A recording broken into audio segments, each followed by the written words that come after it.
Well, Kyron, a very, very impressive 5-0 win over Robbie Williams. 2 centuries along the way. How pleased were you with that performance? Yeah, really pleased. It's probably the best I've played all season, to be honest with you.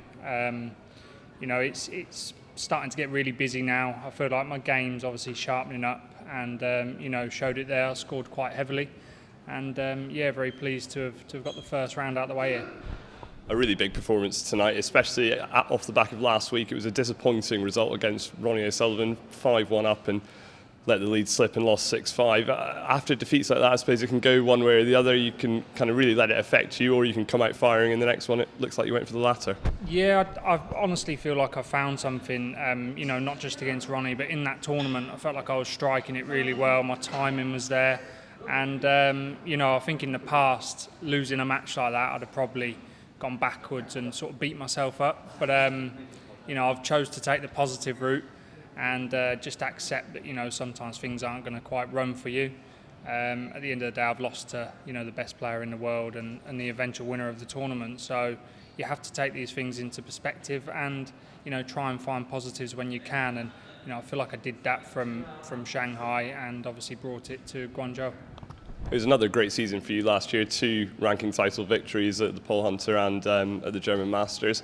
At this stage in your career, now you're established, you've got 3 ranking titles in your career.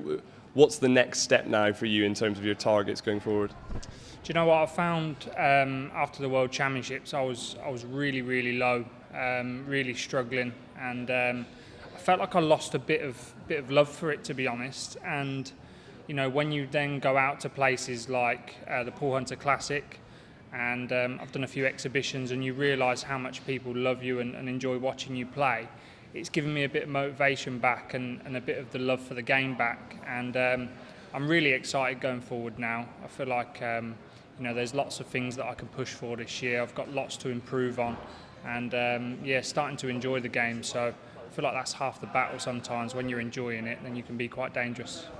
And just back in the moment in terms of this week, Hussein Vifai up next. He's a very, very tough competitor. I'm sure that'll be a really difficult game, that one. Yeah, he's an extremely tough competitor. I think, he's been unfortunate with visa issues in the past, and I think if he'd have got those, then he'd probably be a lot higher than he is in the rankings, because he's a fantastic all-round player, hits the ball very, very well. So I've certainly got my hands full in the next round. It'll be a game we'll look forward to seeing. Well done today. Thank you. Cheers.